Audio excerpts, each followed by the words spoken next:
राम प्यारी का एक आदर्श परिवार था। उसकी दो बहुएं थी। बड़ी बहू सरला एक अमीर परिवार से थी और छोटी बहू पावनी एक गरीब परिवार से। लेकिन राम प्यारी दोनों बहुओं से बराबर प्यार करती थी।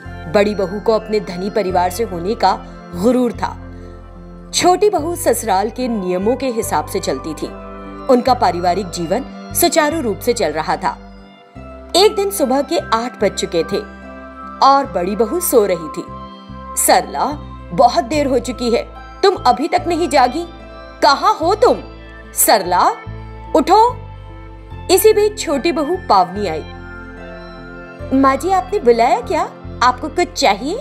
बहुत देर से मैं चाय का इंतजार कर रही हूँ, मगर तुम नजर ही नहीं आई। सुबह सुबह कहाँ चली गई थी? मैं और ये गायों को बाहर बांधने गए थे। गायों को दुहने के बाद आपके बेटे डेयरी चले गए और मैं घर आ गई। मैं तुरंत आपके लिए चाय बनाती हूँ। कोई बात नहीं बहू, सुबह के काम करके तुम थक गई होगी।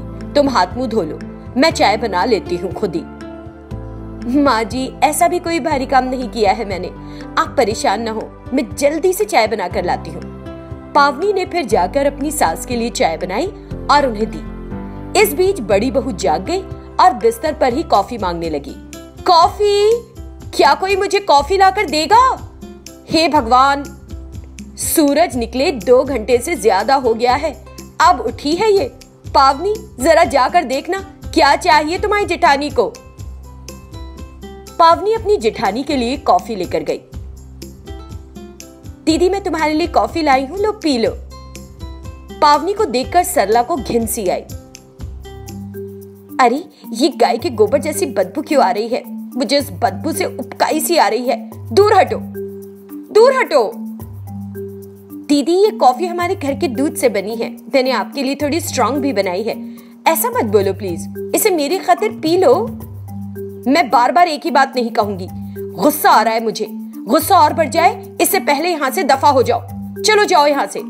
और उसने पावनी की लाई हुई कॉफी फेंक दी। पावनी को बुरा लगा और वो कप लेकर वहां से चली गई। क्या तुम्हारी जेठानी ने कॉफी पी ली पावनी? हाँ माँ जी। अच्छा माँ जी, मुझे खेतों में जाना है क्योंकि आज मजदूर आएंगे, तो मुझे वहीं रहना होगा। अच्छा, तो मैं निकलती हूँ, ठीक है? अच्छा, जो भी करो, लेकिन समय पर खाना खाना मत भूलना, ठीक है? हाँ। पावनी ने अपनी सास की बात पर हामी भरी और चली गई। कुछ देर बाद सरला भी अच्छे से तैयार होकर बाहर आई। क्या तुम कहीं जा रही थी बहू? माँ जी, मैं ऑफिस जा रही हूँ। हमारा ऑफिस इन दिनों बहुत अच्छा बिजनेस कर रहा है। कुछ ही समय में हम सबसे आगे होंगे, देखिएगा आप। अच्छी बात है बहू, समय पर खाना खाना मत भूलना। मैं आपको कुछ कहना चाहती थी माँ जी, प्लीज घर में एक नौकरानी रख लीजिए। सुबह पावनी खेतों में जाती है और गाय का गोबर वगैरह उठाती है। फिर थके हुए पसीना बहाते शरीर से वो मुझे कॉफी देने आती है। आपको पता है माँ जी, आज सुबह कॉफी पीते समय मुझे उल्टी सी आने लगी थी। सच कह रही हूँ मैं आपसे। अच्छा, फिर क्या हुआ? फिर आज मैंने कॉफी पी ही नहीं। प्लीज उसे मेरे कमरे में मत भेजा कीजिए। ऐसा नहीं कहते बहू। अभी मुझे देर हो रही है माँ जी, मैं आपकी बात शाम में आकर सुन लूंगी। मैं जा रही हूँ, बाय। राम प्यारी दोनों बहुओं से बराबर प्यार करती थी, लेकिन दोनों की सोच और व्यवहार अलग अलग था और दोनों का एक दूसरे के लिए रवैया उसे चुभता था। उसने भगवान से प्रार्थना की कि उसके परिवार में सुख शांति बनी रहे और फिर वो उठकर रसोई में चली गई। अगले दिन गांव के अध्यक्ष उनके घर आए। देखो राम प्यारी जी, इतने सालों से हम तीर्थ यात्राएं बहुत अच्छे से आयोजित कर पा रहे हैं और ये सब आपके समर्थन के कारण ही हुआ है। ये सुनकर तो बहुत खुशी हुई। इस बार मेरे बेटे भी तीर्थ यात्रा में कुछ दान करना चाहते हैं। ये तो बड़ी प्रसन्नता की बात है। यानी इस बार हमें आपके घर से दुगना चीज मिलेंगी। आपके बेटों का भी आपके जैसा ही सोचना है। ये सुनकर अच्छा लगा। ग्राम अध्यक्ष की बात सुनकर बड़ा बेटा कुछ कहना चाहता था कि तभी सरला बोल पड़ी। हम एक बड़ी कंपनी चला रहे हैं, अगर एक छोटी सी राशि का दान करेंगे तो अच्छा नहीं लगेगा। इसीलिए हम मूर्ति के लिए चांदी की पालकी दान करना चाहते हैं और चाहते हैं कि उसे गांव के जुलूस में निकाला जाए। बहुत बढ़िया, बड़ी बहू होने के नाते आपने बड़ा दिल रखकर बात की। आपकी दूसरी बहू तीर्थ यात्रा के लिए क्या दान करने का सोच रही है, ये भी बताएं। पावनी अपने पति की ओर देखने लगी। अध्यक्ष जी, जब मेरे पति यहाँ हैं, तो मुझे कहने की क्या जरूरत है। इस बीच पावनी का पति रंगा बोला, हमारे हरे भरे खेत भगवान के आशीर्वाद की वजह से ही है। हम उनको क्या दे सकते हैं, हम जो भी देंगे कम ही होगा। इसीलिए हम यात्रा का खाना अपनी ओर से करना चाहेंगे। मेरी पत्नी ने एक बार बहुत पहले ऐसी इच्छा की थी। वो जो कुछ भी कहती है सभी के भले के लिए होता है। कितना विनम्र और प्यार करने वाला जोड़ा है। आपकी बहू की सोच वाकई बहुत अच्छी लगी। अब मैं आपसे विदा लूंगा। ठीक है, प्रणाम आप सभी को। जय कृष्णा, जय कृष्णा। ग्राम अध्यक्ष से बातचीत के बाद सास बहुत खुश थी। फिर सब अपने अपने काम में व्यस्त हो गए। इस बीच सरला को एक फोन आया और वो हड़बड़ाहट में ऑफिस के लिए निकल पड़ी। रात में सब बैठकर खाना खा रहे थे और पावनी सबको खाना परोस रही थी। क्या हुआ सरला, बड़ी सुस्त लग रही हो आज? कुछ नहीं माँ जी, बस काम थोड़ा बढ़ गया है और कुछ नहीं, मैं ठीक हूँ। अगर आपको कोई परेशानी है दीदी तो हम सबसे बांट लीजिए। हम आपका साथ देने के लिए है ना, आपके मन का बोझ भी कम हो जाएगा। पावनी की बातें सुनकर सरला और भी ज्यादा गुस्सा हो गई। ऐसा क्या है जिसमें तुम मुझे सलाह दोगी? तुम ठहरी अंगूठा छाप। तुम मेरे जैसे बनने की सिर्फ सोच सकती हो। हमेशा मुझे दीदी दीदी कहकर पीछे पड़ी रहती हो। अपने काम से काम रखा करो, हर चीज में दखल देने की कोशिश मत किया करो। इतना कहकर सरला अपने कमरे में चली गई। इस सबसे सरला के पति गिरी को भी तनाव हो गया। राम प्यारी ने अपने बड़े बेटे से पूछा ताकि असल मामला पता चल सके। क्या हुआ बेटा, क्या तुम दोनों के बीच कोई बहस हुई है? बताओ तो, कुछ तो पता चले। नहीं माँ, ऐसा कुछ नहीं है। कल हमारे ऑफिस में इनकम टैक्स विभाग ने छापेमारी की। हमने टैक्स नहीं भरा था और सही कागजात भी नहीं रखे थे, इसीलिए सरकार ने हम पर जुर्माना लगा दिया। हमें 2 दिनों में जुर्माना भरने के लिए कहा गया है, वरना हमें जेल में डाल दिया जाएगा। इसीलिए वो टेंशन में है और कोई बात नहीं। गिरी की बात सुनकर सभी दंग रह गए। क्या बेटा, इतनी बड़ी बात हो गई और तुमने मुझे कुछ भी नहीं बताया? जेल? हमारे परिवार के नाम और इज्जत का क्या होगा? पिछले 2 दिनों से दीदी बहुत तनाव में है। हमें तो पता ही नहीं था कि पीठ पीछे ये सब हो रहा है। सरला ने सब सुना जो वो लोग बात कर रहे थे। जैसे ही उसने पावनी की आवाज सुनी, उसका गुस्सा उबल पड़ा और वो बाहर आ गई जहां सभी बैठे बात कर रहे थे। पावनी, अगर तुमको ये सब पता होता तो तुम क्या कर लेती? क्या तुम हमारी मदद कर सकती हो? तुम्हें पता भी है कि ये जुर्माना कितना है? कंपनी चलाना तुम्हारे गाय दुहने, गोबर साफ करने और खेतों से खरपतवार निकालने जैसा नहीं है। तुम बिजनेस के बारे में क्या जानो? सरला, पावनी से बात करने का तुम्हारा तरीका अच्छा नहीं है। थोड़ी समझदारी से बात करो, ऐसे तुनक के बात करना ठीक नहीं। वो सरला को कमरे में ले गया। सभी तनावग्रस्त बहुत ही शांत बैठे थे। पावनी भी अपने कमरे में चुपचाप चली गई। उसे बुरा लग रहा था। तभी अगले दिन पुलिस उनके घर आई। यहाँ सरला कौन है? क्यों सर, आपको उससे क्या चाहिए? हम उसे गिरफ्तार करने के लिए आए हैं। हे भगवान, मुझे जिसकी आशंका थी वही हो रहा है। पहले आप उसे आकर सरेंडर करने के लिए कहिए, नहीं तो हमें घर में घुसना होगा और तलाशी लेनी होगी। मैं यही हूं सर, मैं कहीं नहीं गई हूं। जो पैसा आपको इनकम टैक्स में देना था वो आपने जमा नहीं किया, इसीलिए आपको गिरफ्तार करना होगा। जब सब इंस्पेक्टर ने ऐसा कहा तो छोटी बहू एक ब्रीफकेस लेकर आई। जरा रुकिए इंस्पेक्टर साहब, आप इन्हें गिरफ्तार बिल्कुल नहीं कर सकते। क्या मैं जान सकता हूँ आप कौन है? मैं क्यों इन्हें गिरफ्तार नहीं कर सकता? इन्होंने टैक्स जमा नहीं किया। यही तो मैं आपको बताने की कोशिश कर रही हूँ। ये लीजिए पैसा जो इनको सरकार को देना था और मेरी बहन को छोड़ दीजिए। सब इंस्पेक्टर ने पावनी से पैसे लिए और चला गया। सरला के आंसू बहने लगे और वो निशब्द खड़ी थी। उसने जाकर पावनी को गले लगा लिया। इतने पैसे कहां से आए पावनी? क्या तुमको पता है कि तुमने मुझे किस खतरे से बचाया है? तुमने मुझे बेइज्जत होने से बचा लिया। मुझे किसी भी पैसे आराम की लालसा नहीं है दीदी। हमारे पास 4 गाय और 5 एकड़ जमीन है। दूध और फसलों से हमारी जो भी कमाई होती है उसमें से जरूरी खर्च के अलावा बाकी पैसे मैं बचा ही लेती हूँ। हाल ही में हमने डेयरी फार्म भी शुरू किया है, उससे हमें अच्छी आमदनी हुई थी। इस साल फसलों पर भी आमदनी अच्छी थी। देखिए मुनाफा काम आ गया। जब पावनी ने ऐसा कहा तो सरला की आंखों में आंसू भर आए। इतने दिनों उसने अपनी देवरानी का अपमान किया और उसका मजाक उड़ाया। वो उसके पैरों में गिर गई और अपने आंसुओं से उसके पैर धो डाले।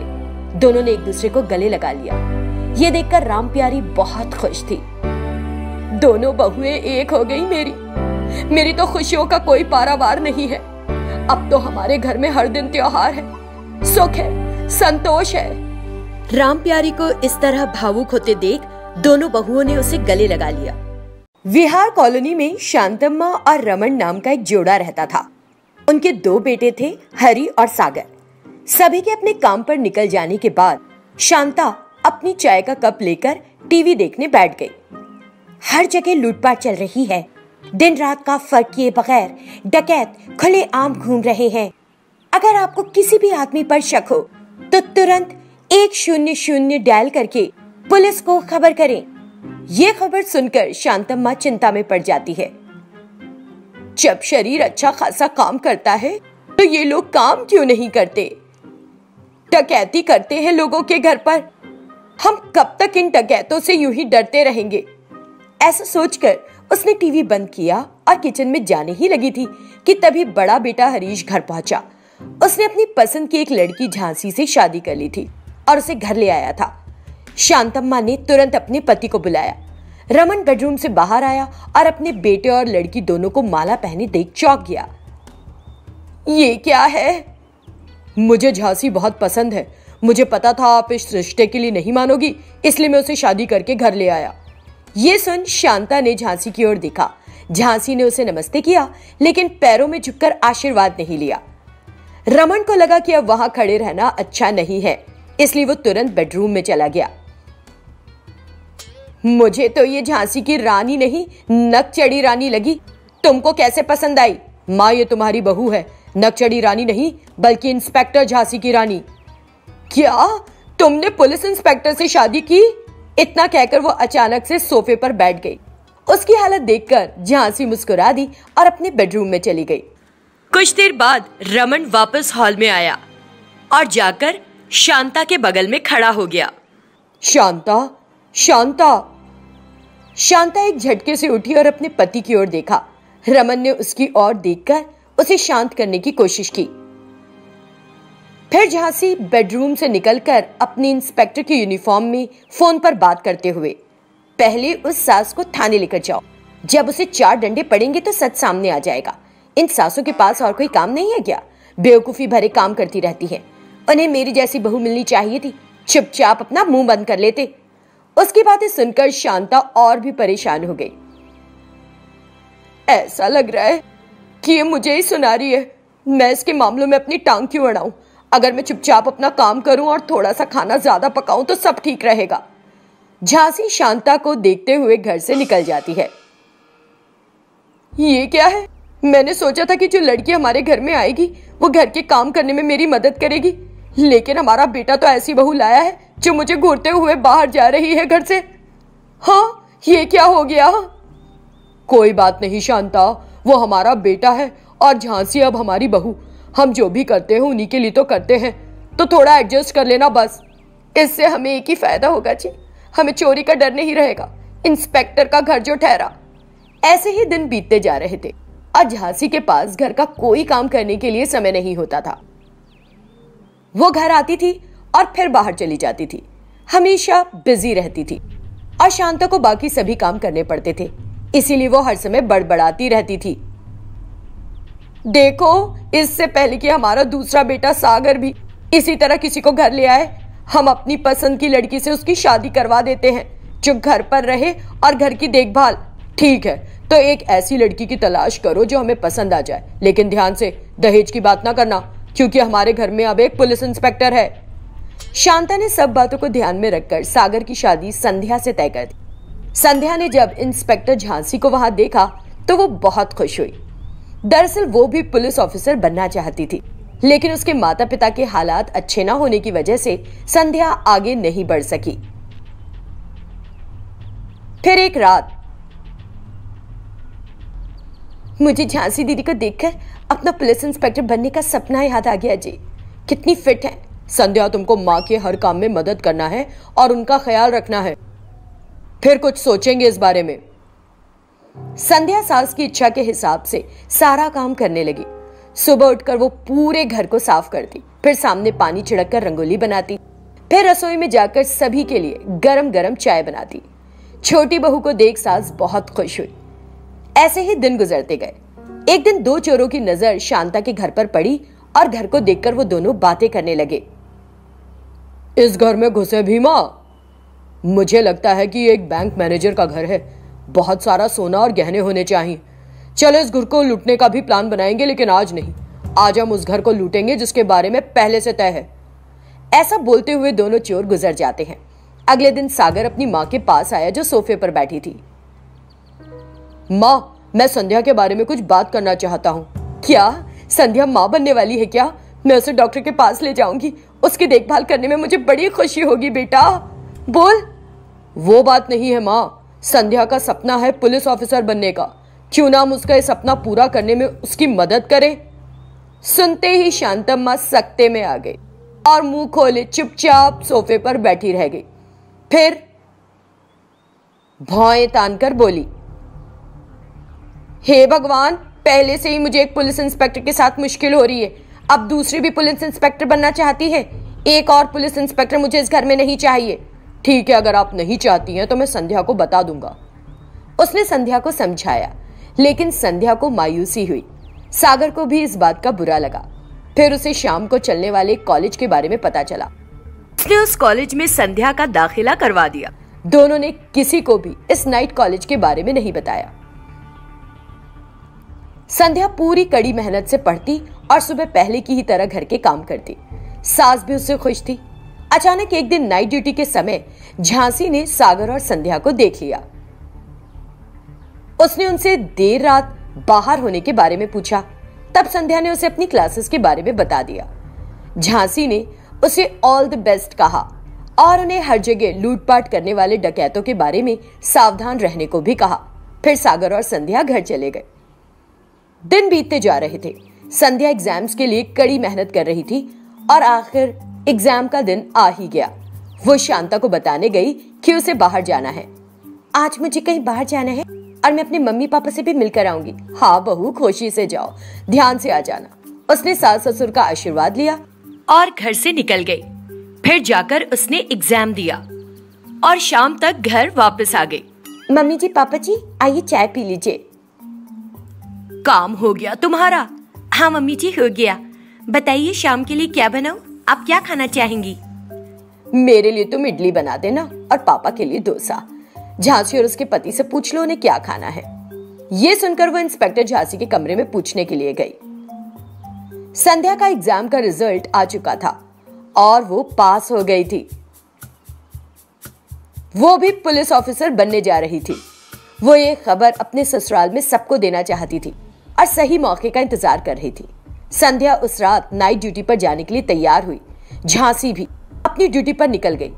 उस रात एक लुटेरा दीवार से कूदकर अंदर आ गया। वो शांता के घर को लूटना चाहता था। चोर घर में घुसा और उसने फ्रिज खोल कर देखा। फ्रिज में तरह तरह का खाना देखकर उसके मुंह में पानी आ गया और मुर्गे की भुनी टंगड़ी निकालकर खाने लगा। खटपट की आवाज से शांता की नींद खुल गई और वो जाग गई। लगता है घर में चोर घुस आया है। इस समय इंस्पेक्टर झांसी भी घर पर नहीं। मुझे संध्या को जगाना चाहिए। जब सास ने धीरे से दरवाजा खोलकर देखा तो देखा कि चोर फ्रिज के सामने खड़ा खा रहा है। संध्या भूल गई कि वो वर्दी में है और उसने चोर को धर दबोचने की सोची। तभी दूसरी तरफ से झांसी भी घर आ पहुंची। उसी समय सास भी हॉल में आई। काफी देर तक उसे अंधेरा होने के कारण कुछ भी दिखाई नहीं दिया। फिर उसने बत्ती जलाई। दोनों बहुएं हॉल में थीं। उसकी नजर चोर पर नहीं बल्कि वर्दी में खड़ी दोनों बहुओं पर पड़ी और वो चौंक गई। संध्या, तुम इस वर्दी में हो? संध्या ने उसे जल्दी में बात समझाने की कोशिश की। तब तक चोर घर लूटकर भागने की कोशिश करने लगा। दोनों बहुएं उसके पीछे दौड़ी और चोर को पकड़ लिया। फिर उन्होंने तसल्ली से पूरी कहानी सास को बताई और उसे बहुओं पर बड़ा गर्व हुआ।